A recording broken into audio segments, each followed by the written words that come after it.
Hi guys, welcome back. I am Vivek Singhal from tradingwithvivek.com। और अभी ये नया साल शुरू होने वाला है। 2021 खत्म हो रहा है। आज 30 दिसंबर है, तो 2 दिन बचे हैं। मेरा मन ये है कि एक स्टॉक ऐसा निकाला जाए जो न्यू ईयर के लिए मेरी तरफ से मतलब जो मुझे बहुत अच्छा लगता है कि 2022 के लिए, 2022 के लिए बहुत अच्छा रहे। जैसे दिवाली पर मैं स्टॉक्स लेकर आता हूँ धन की बरसात के नाम से। So this will be a kind of new year gift जो मैं नाम दे रहा हूँ इसको। मेरी एक्सपेक्टेशन है इस स्टॉक से उतना ही अच्छा परफॉर्म करने की, जितना अच्छा जो दिवाली वाले धन की बरसात वाले स्टॉक्स परफॉर्म करते हैं उतना ही अच्छा इसका मुझे ऐसा एक्सपेक्टेशन है। That's why I have chosen this stock. तो यहाँ पर इसके बारे में बात करेंगे, सारी चीजें समझेंगे, इसका बिजनेस एनालाइज करेंगे, फंडामेंटल्स देखेंगे, फिर टेक्निकल्स भी देखेंगे, सारी चीजें समझेंगे। तो यहाँ पर आगे बढ़ने से पहले 2 इंपॉर्टेंट पॉइंट्स। अगर चैनल सब्सक्राइब नहीं किया है तो सब्सक्राइब कर लें, क्योंकि ठीक 7 o'clock का ऑलमोस्ट एवरी डे मैं एक न्यू वीडियो लेकर आता हूं जिससे हम अपने ट्रेडिंग एंड इन्वेस्टिंग स्किल्स को शार्प कर सके। सेकेंड, यहाँ पर मेरी किसी भी तरह की रिकमेंडेशन नहीं है बाय या सेल करने की। तो जो भी डिसीजन लेना है आपने अपने हिसाब से लेना, मेरे हिसाब से यहाँ पर सीखना है। आगे बढ़ते हैं।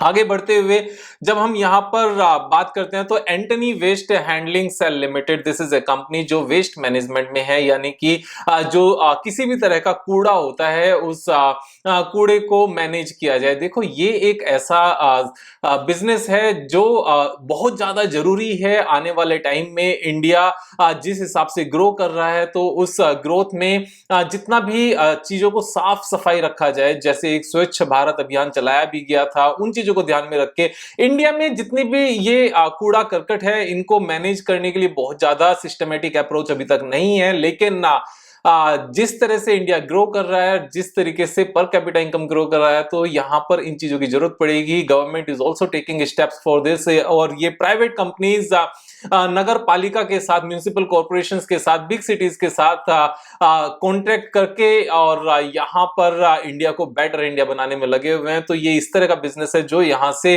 20-30 टाइम्स, 50 टाइम्स, 100 टाइम्स तक होने का स्कोप रखते हैं आने वाले टाइम में। क्यों? क्योंकि अभी इसकी शुरुआत ही हुई है। इंडिया में 140 करोड़ लोग हैं, 140 करोड़ लोग हैं, और अभी इंडिया में इस चीज को लेकर बहुत मिसमैनेजमेंट है। मीन्स जो चीजें जिस तरीके से जैसे साफ होनी चाहिए वैसे साफ नहीं होती। जिस तरीके से कूड़ा करकट अलग अलग होना चाहिए और क्या उसका फाइनल ट्रीटमेंट होना चाहिए जो यहाँ पर नेचर के लिए भी अच्छा रहे, नेचर को भी ध्यान में रख के किया जाए, और गंदगी भी कम फैले, और उसकी रिसाइकलिंग भी की जाए, और उसका एक्चुअल में यूज भी किया जाए। तो यहाँ पर एंटनी वेस्ट हैंडलिंग सेल एक लीडर है अपने इस फील्ड में, और इसके बारे में हम यहाँ पर डिटेल में सारा पढ़ सकते हैं। It is one of the top 5 players in the Indian municipal waste management industry with a track record of 20 years. So top 5 में आते हैं, और लिस्टेड कंपनी में तो ये एक्चुअल में अगर हम अच्छे लेवल्स की बात करने लगे तो यही हैं, और जिनका एक प्रूवन ट्रैक रिकॉर्ड है। The company is a pioneer in municipal solid waste, providing a full spectrum of services which include solid waste collection, transportation, processing and disposable services. तो स्टार्टिंग से लेकर एंड तक का इसमें सारा इन्होंने अपना पूरा सिस्टम बनाया हुआ है। पूरा प्रोसेसिंग है, कलेक्शन से लेकर, प्रोसेसिंग को लेकर और फाइनल डिस्पोजल तक सारी चीजें हैं। ऑलमोस्ट 18 ऑन गोइंग प्रोजेक्ट्स हैं जो 12 आर म्युनिसिपल सर्विसेज हैं, और इसमें it has had geographical presence in 9 states in India through ongoing and completed projects. तो कंपनी यहाँ पर अच्छे से एक्सपेंशन में है। अगर हम इसके बात करने लगे 9 स्टेट्स कौन कौन से हैं, तो यहाँ पर महाराष्ट्र नजर आता है। ये अलग अलग एरियाज हैं। सो थाने म्युनिसिपल कॉर्पोरेशन है, मुंबई म्युनिसिपल कॉर्पोरेशन है, एंड मैंगलोर म्युनिसिपल कॉर्पोरेशन है, नवी मुंबई है, नॉर्थ दिल्ली है, ग्रेटर नोएडा है, जेपी इंटरनेशनल स्पोर्ट यूपी है, एंड उल्हासनगर म्युनिसिपल कॉर्पोरेशन है, न्यू ओखला मींस नोएडा है, and bio reactor landfill to energy plant and composting ये है मुंबई में। तो ये 9 अलग अलग लोकेशंस हैं, 9-10 लोकेशंस हैं। तो इस तरीके से ये अपने बिजनेस को बढ़ा रहे हैं। आने वाले टाइम में सुपर अपॉर्चुनिटीज हैं इस बिजनेस में इसमें किसी भी तरह का डाउट नहीं है। तो यहां पर बिजनेस अच्छा है, आने वाले टाइम में बहुत अच्छा करेगा। अब इसमें अगर हम कंपनी की बात करने लगे तो कंपनी में दो तीन चीजें बहुत अच्छी हैं। Return on capital employed is more than 20%। तो जब 20% से ज्यादा यहां पर इस तरह की सर्विसेज देने वाली कंपनीज का रिटर्न ऑन कैपिटल एम्प्लॉयड होता है, मींस अवेलेबल फंड के ऊपर मैनेजमेंट 20% से ज्यादा कमा पा रहे हैं। ये अपने आप में एक बहुत अच्छी फिगर्स होती हैं। तो ये एक एक्सीलेंट अप्रोच है। Means they have always taken care of the net profitability. सिर्फ ऐसा नहीं है कि जैसे फ्लिपकार्ट जैसी कंपनीज हैं या फिर अमेजोन इंडिया में है या नाइका है या फिर जो पेटीएम है कि सिर्फ टॉप लाइन को बढ़ा रहे हैं, मींस सेल्स को बढ़ा रहे हैं, रेवेन्यू को बढ़ा रहे हैं, लेकिन नेट प्रॉफिट की तरफ कोई ध्यान नहीं है, लॉस मेकिंग है। यहां पर ऐसा नहीं है। Return on capital employed is in plus, means 21% का यहां पर रिटर्न ऑन कैपिटल एम्प्लॉयड है। एंड जो प्राइस अर्निंग रेशो है, P ratio, that is also 14.9, lower side पर है, लोअर रेंज पर है। इस तरह की ग्रोथ वाली कंपनीज 30, 35, 40 के पी पर चल रही होती हैं। तो यहां से एक पीई करेक्शन अप साइड पर होने के पूरे पूरे चांसेस है मेरे हिसाब से। बुक वैल्यू यहां पर 135 है, करंट प्राइस इज 317। तो बुक वैल्यू का इस तरह की कंपनीज में करंट प्राइस से बहुत ज्यादा डायरेक्ट लिंक नहीं होता, क्योंकि बाकी यहां पर price earning ratio is more important and return on capital employed is much more important. दोनों बहुत अच्छी है। प्रोमोटर्स के पास 46.2% हिस्सेदारी है एंड प्लेजिंग परसेंटेज 0 है। Debt equity ratio is very very manageable, 0.37% है, 0.37 टाइम्स है, मींस 37% के आसपास यहां पर डेट है अपने पैसे के कंपैरिजन में। तो अगर इस चीज को और ध्यान से समझा जाए तो ऐसे आप समझ कर चलो कि अपना पैसा कितना लगाया, 14 करोड़ जो कैपिटल है प्लस रिजर्व 368 करोड़, यानी कि दोनों का टोटल मिलाकर हमारी 382 करोड़ का यहां पर कैपिटल हो गई। और अपना पैसा हो गया एंड बोरोइंग इज 140 करोड़, यानी कि 382 करोड़ के कंपैरिजन में सिर्फ 140 करोड़ का यहां पर लोन है एंड लोन भी यहां पर कम हुआ है। और जबकि इसी के चलते हुए यहां पर रिजर्व बढ़ा है। तो यहां पर दोनों चीजें अच्छी, यानी कि अपना पैसा बढ़ गया है और लोन यहां पर कम हो गया है। अगर हम इनके पास्ट ट्रैक रिकॉर्ड की बात करने लगे, so this is a consistent performer, that is a good thing. Sales is increasing from 220 crore to 244, then 276, 284, 451, 465, 557 last trailing 12 months का। यहां पर ट्रेलिंग 12 मंथ्स का जो रेवेन्यू है दैट इज 557 करोड़, जो अब से कुछ साल पहले यहां पर 2.5 टाइम्स कम था, यानी कि 220 करोड़ से बढ़कर 557 करोड़ हो गया है। कंसिस्टेंट यहां पर परफॉर्मेंस है, लगातार इंक्रीज हुई है and net profit is also increasing every year. तो यहां पर 17 करोड़ के नेट प्रॉफिट से इंक्रीज करते करते they have reached eight 60 crore rupees of net profit. तो यहां पर ये अच्छा खासा गेन है, सब कुछ बहुत अच्छा है। एंड यहां पर क्वार्टरली रिजल्ट्स की बात करने लगे तो हाईएस्ट एवर यहां पर रेवेन्यू है 154 करोड़ की सितंबर क्वार्टर में and highest ever net profit है 18 करोड़ का सितंबर क्वार्टर में। हाईएस्ट एवर नंबर्स आते हैं तो वो हमेशा फैसिनेट करते हैं कि लगातार कंपनी ग्रोथ में है, फाइनेंशियल्स अच्छे हैं, फंडामेंटल्स अच्छे हैं, ग्रोथ है रेवेन्यू में भी, नेट प्रॉफिट में भी, क्वार्टरली रिजल्ट्स में भी, ईयर ऑन ईयर रिजल्ट्स में भी। एंड यहां पर कंपनी अपने सेक्टर में मार्केट लीडर है एंड इस सेक्टर का आने वाले टाइम में बहुत ग्रोथ है। तो यहां पर ये सारी चीजें बहुत अच्छी हैं। बैलेंस शीट अच्छी है, यहां पर बोरोइंग लगातार कम हुई है। तो ये सारी ही चीजें अच्छी हैं। अब अगर हम नीचे चलते हैं, यहां बैलेंस शीट के नीचे कैश फ्लो में जाते हैं तो जो पैसा कमाते हैं उतना पैसा इनको यहां पर रिसीव भी हो जाता है।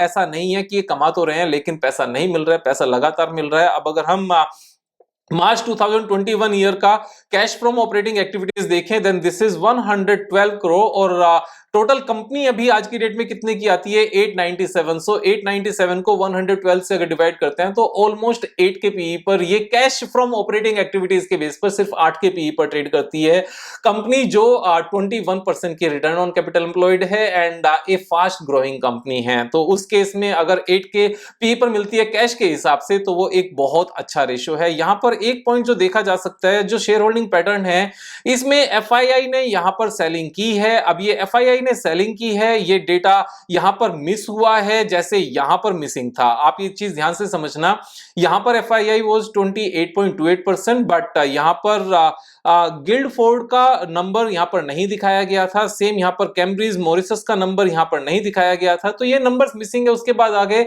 मेरे हिसाब से ये नंबर यहां पर सिर्फ मिस हुए हैं।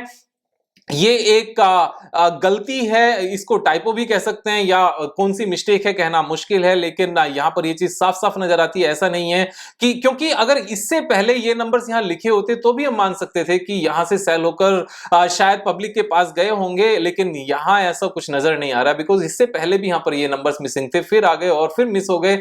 मीन्स कुछ ना कुछ ये प्रेजेंटेशन की एरर है, और अगर एरर नहीं भी है तब भी यहां प्रोमोटर्स ने कुछ भी सेल नहीं किया है। तो till the time promoters are not selling and company is growing, the business is growing, net cash flow is there and balance sheet is strong, debt is reducing, अपना पैसा increase हो रहा है, तो ये सारी चीजें फेवर में रहती हैं। तो everything is great as far as fundamentals are concerned and business is concern. Now technical part पर अगर हम जाते हैं तो अभी क्योंकि मार्केट क्लोज नहीं हुई है, this is 2:39 today, I am making this video a little bit early, I have to move somewhere, so मैंने सोचा कि इस वीडियो को पहले बनाकर जाते हैं।